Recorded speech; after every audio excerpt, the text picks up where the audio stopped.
Good afternoon, everybody. Welcome back to the Higher Education Subcommittee. Today is Tuesday, March the 1st, and we will go ahead and call this committee to order. All right, let's begin by taking the roll. Madam Secretary, please take the roll. Representatives Baum, here. Cochran, here. Darby, here. Gillespie, Hakeem, here. Parkinson, here. Chairman White, here. Chairman Lafferty, here. Chairman, you have a quorum. Thank you for that. And before we get rolling, members, do we have any personal orders? Seeing none, take care of a couple of quick little housekeeping notes. Today on our calendar, find my place. Item number 7, House Bill 2316 is going to be rolled for 1 week. And House Bill 2739 by myself is going to be rolled for 1 week.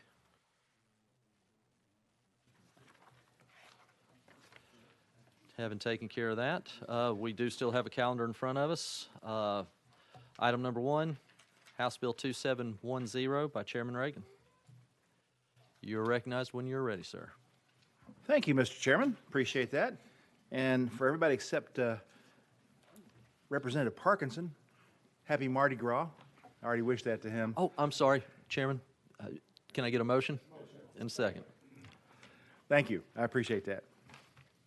The bill I have before you is one that was brought to me by the University of Tennessee, and it is straightforward. In fact, the bill itself is shorter than the talking points.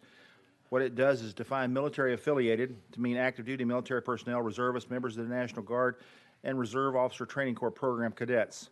And it amends the current code to allow the Board of Regents or trustees of the university or all of our LGIs as appropriate to classify a veteran or military affiliated personnel in Tennessee as not required to pay out-of-state tuition fees if the veteran or if the military affiliated individual, is enrolled in a public institution of higher education and resides outside Tennessee. This is recognition of the fact that those in military service lead a somewhat nomadic life sometimes, and they should not be penalized in terms of their education if orders take them out of state and they come back, and or if they were out of state, came in and started their education, got sent out. Essentially, this is intended to smooth that path and also encourage them to settle in our great state and be a productive, good citizen for Tennessee. It is permissive. With that explanation, I stand ready to answer questions. And thank you for that. Members, do we have any questions? Seeing none. Oh, I'm sorry. Representative Parkinson, you're recognized. Thank you, Mr. Chair. And just, thank you, Chairman Reagan. Rarely do I get a chance to say this, for bringing a good bill. That's a good bill. And I'm actually signed on. Actually, the sign-on sheet is in my office, so I've signed on, and so looking forward to being part of it. Thanks. Thank you. Any other questions, members? Seeing none, let's go ahead and take a vote. All those in favor of passing House Bill 2710 on to full education committee, please indicate by saying aye. Aye. Any opposed? And the ayes have it. Thank you, Mr. Chairman and committee. Yes, sir. Next up, item number 2, House Bill 2115 by Chairman Eldridge. Do I have a motion? And second? Second. And Chairman, you're recognized. Thank you, Chairman and committee. House Bill 2115 came to us as a product of the results of a study by the Education Recovery Innovation Commission, known as ERIC. Dual admissions was first added to the Tennessee Code back in 2010. The TCA was subsequently modified to more narrowly encourage geographic-based policies around dual admissions. However, this did inhibit students that wanted to pursue both a community college and a university in some of the programs. This bill will remove the geographic proximity requirement for dual admission so that students can enroll both in a community college and a university regardless of where those institutions are located. The bill will also enable the students to not only transfer their course credits, but more so to take advantage of consistent advising resources, financial aid processes, and enrollment management policies across both the community college and the university from day one. The bill authorizes the development of these policies, but it does not mandate admission policies outside of the agreements, which will be coordinated by the Higher Education Commission in partnership with the Tennessee Board of Regents. And with that explanation, I'll stand for any questions. Very good. Members, do we have questions on the bill? Chairman White, you're recognized. Just wanted to thank Representative Eldridge for carrying this ERIC bill. It's very important. This commission came together for 2 years to come up with some advice for us, and we put this in legislation, so thank you. Good bill. Thank you. Any other questions? Seeing none, let's go ahead and take the vote. Members, all those in favor of passing House Bill 2115 forward, please indicate by saying aye. Aye. Any opposed? And the ayes have it. Thank you, Chairman and committee. Thanks, sir, for your time.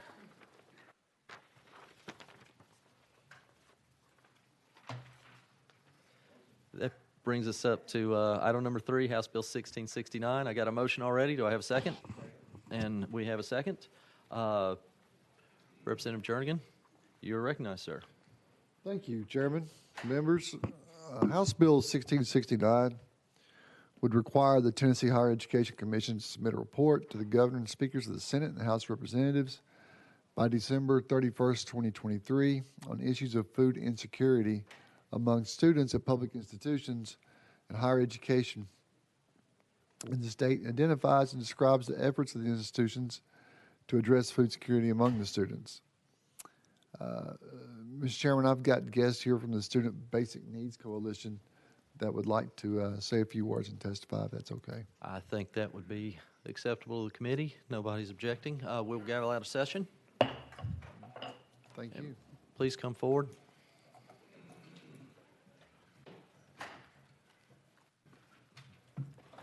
And if you would please limit your comments to about 3 minutes and identify yourself and who you're with for the record. Great, thank you so much. Thank you, Chairman Lafferty and the Higher Education Subcommittee for allowing me to speak today. My name is Ashlyn Anderson. I am a current senior at the University of Tennessee in Knoxville, and I currently serve as the president of the Student Basic Needs Coalition, or SBNC. Myself and other members here are here today to advocate on House Bill 1669. Over the past 4 years, I have become aware of, devoted my whole undergraduate career to addressing food insecurity among college students. When I started doing research my freshman year, I became aware of a very startling and surprising statistic, and that is that 1 out of every 3 college students, or about 32% of college students on my campus, identify as food insecure, meaning they lack access to a sufficient quantity of safe, affordable, nutritious foods to sustain their life. Now, you may be familiar with this if you've been in college. The narrative and the story of a starving college student, the student who only eats ramen, is a reality for a lot of college students. And what that means is that many students are forced to eat ramen or nothing at all. They're choosing between paying for textbooks and paying for their next meal.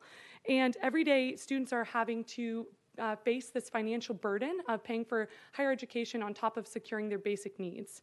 Research has found that 38% of college students drop out because of financial pressures like food insecurity. Seeking to go beyond the data and numbers of this issue, I've interviewed college students as a part of my research, and I'll share with you a brief quote of one of the students who identifies as food insecure. Would I rather be hungry or homeless? You know, for people like me, I'm a young adult, I have a family, but we have dreams. And I have to make these really tough choices that usually end up trickling down to how I eat. It's from a male graduate student. As disheartening as these student testimonies may be, I'm here today to let you know that there's already a movement around food insecurity across higher education institutions. Many of Tennessee's colleges and universities are already addressing food insecurity across the state. This includes community colleges, technical colleges, in the UT system as well. This looks like implementing food pantries, collecting data on food insecurity, and connecting students to resources that mitigate the financial burden. Now, the efforts are not systematically reported or analyzed, which is where this bill comes in. This bill bridges a gap in the fact that we do not know across the state how colleges and universities are responding to food insecurity and what they are doing to address the issue. As Representative Jernigan mentioned, this report would identify issues of food insecurity among students at Tennessee public higher education institutions and the efforts these institutions are making to address food insecurity. Having a report like this to examine methods on how college hunger can be addressed can save our state millions of dollars, because the state money that is funded and invested into students ultimately will pay off when students stay in school instead of dropping out because of financial burdens like food insecurity. The more enrolled students who ultimately graduate from our state's institutions will provide more economic growth and more economically viable students. Thank you all. Thank you for that presentation. Very well done. Do we have any questions for the presenter? Please, Representative Cochran, you're recognized. Thank you very much and go Vols from another UT alum. So just in your research and just as you've looked at this, are there some numbers that break down maybe those students who are food insecure, just their economic situation in general? Specifically, are they working and going to class at the same time? Are they paying for their education entirely on their own? Scholarship, the mix of scholarships and them paying with their own personal funds. I know you're not going to have all that right in front of you, but I'm just curious if you kind of ran across some of that. You're recognized. Thank you, Representative Cochran, for that question. That's an excellent point. So food insecurity and some of these basic needs insecurities specifically does affect disproportionately students that you mentioned. It's students who are first generation, it's students who are parents, it's students who are low income, and these students who are having a lot of financial pressures in their life on top of paying for college. While I don't have the specific statistics on those populations in front of me, that is a population that's disproportionately affected by food insecurity. Great. Thank you again. Yeah, thank you. Any other questions? Seeing none. Thank you. Appreciate you you all. coming today. We're back in session. Representative Jernigan, you're recognized. Thank you. Members, the public institutions are in favor of this report and look forward to doing it. And I want to commend these young people for bringing this issue forward and for me to bring it to you all. So I'm happy to answer any questions if you have some. Members, any questions? Chairman White? Thank you, Chairman. I'll start out. A good bill, and I appreciate y'all coming to my office earlier and giving me some background on the bill. Sounds like a good bill. Though my only question would be to Representative Jernigan, since your bill does open up so many titles in education, we'd just like to have your commitment that between now and the House floor, if it does get amended in any way, other than what has been presented to us today, that you would bring it back to committee? Do you have my word? The fact that I didn't realize it opened that many titles up means that my intent is for this right here, nothing else. Thank you very much. Appreciate it. Yes, sir. Any other questions? Okay, seeing none. Let's go ahead and take the voice vote. All those in favor of passing House Bill 1669 indicate by saying aye. Aye. Any opposed? And the ayes have it. Thanks, Chairman, sir. members, thank you. And move on to full.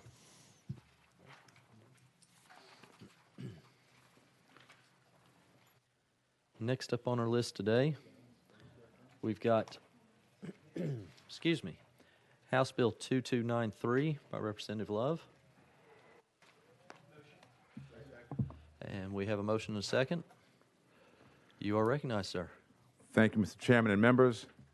Members, House Bill 2293, it would require Tennessee State University to annually submit a report to the governor, and I think we have an amendment coming to say to the members of the General Assembly about the progress of improvements to TSU's facilities and infrastructure and how the improvements address the needs identified in the Tennessee Higher Education Commission's evaluation of infrastructure needs for TSU. Many members may know that when the Joint Land Grant Funding Study Committee met, one of the things that came out was a study to be given by THEC about the condition of TSU's infrastructure. And so this piece of legislation is to allow Tennessee State to have a report come to the General Assembly and to the governor's office giving progress of those improvements that are being made. And I've had a conversation with TSU leadership, the president, and she is supportive of this. Thank you for that. Members, do we have any questions? Chairman White? not really a question, but Representative Love, you had a much better chance of passing this if you got the lovely Mrs. Love to present this for you today. Yeah. I understand. I think the rules, though, preclude non-members from presenting bills, however. Yeah, well, But I appreciate that. because of her, I will vote for you. Sure, I Bill. appreciate that, Mr. Chairman.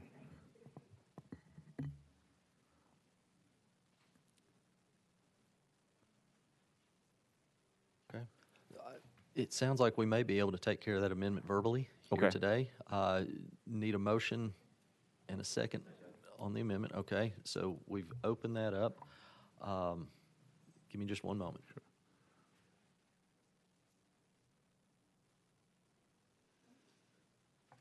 All right, we're going to gavel out of session for just a minute. Let legal tell us what we're doing.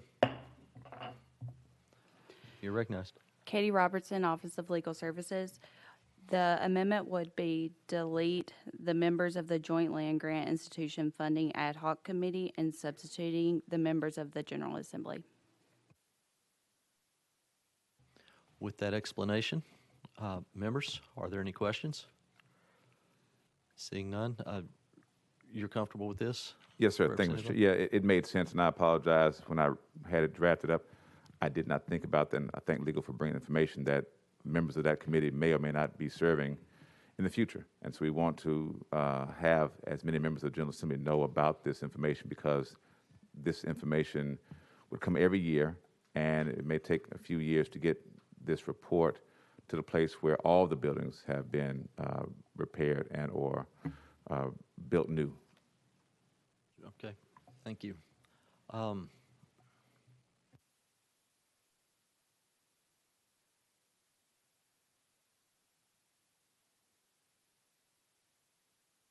So members, our first vote will be a vote to adopt the amendment. All those in favor of adopting the amendment, please indicate by saying aye. Aye. Any opposed? No, the ayes have it. The amendment is now on the bill. We've already got an explanation, I think. Yes. And members, we can go ahead and motion on the bill. All those in favor of passing House Bill 2993, indicate by saying aye. Aye. Any opposed? No. The ayes have it. Moving on. Thank you, Mr. Chairman and members. Thank you, sir.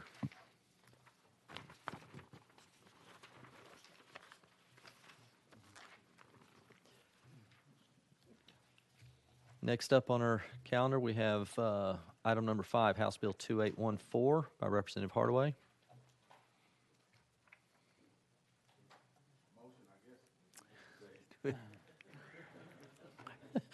Do we have motion from the representative?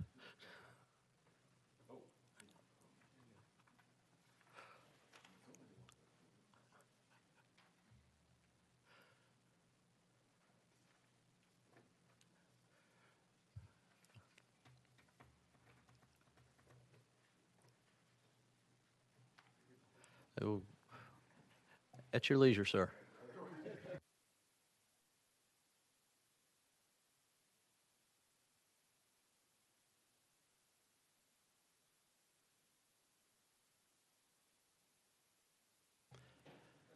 That last comment was just a little facetious.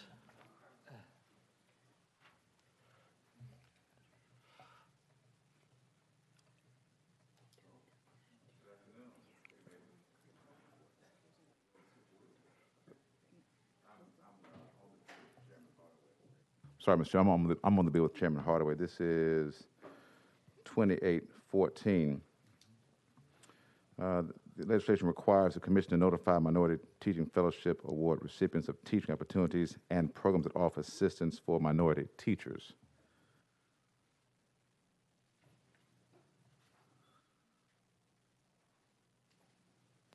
Oh, is that the explanation for the bill? Yes, sir. However, Okay. I just signed to this bill. If I could ask, when is this committee closing down? Final calendar's next week. Can I get 1 week roll? We could do that. Thank you, Mr. Chairman. Sure. We'll roll that for 1 week. Next up, House Bill 2816, possibly by Representative Hardaway. Thank you, Chairman. Can I get a motion Act, and second? We have motion and a second. You're recognized, sir. Thank you, Chairman.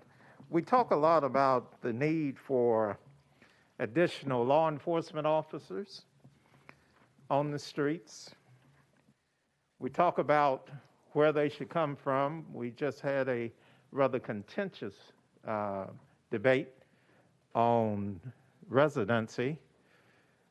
We talk about the quality of the officers that we receive when they apply. This bill, Mr. Chairman, is designed for us to grow and groom and develop our own.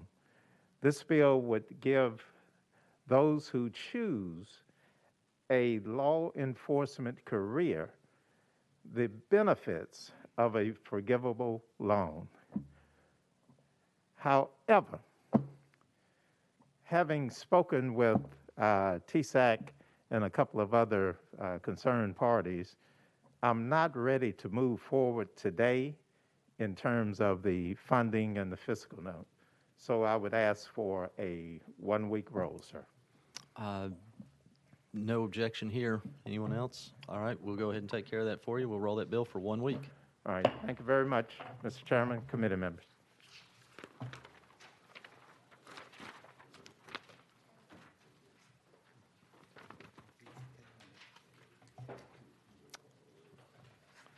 I believe that takes care of it.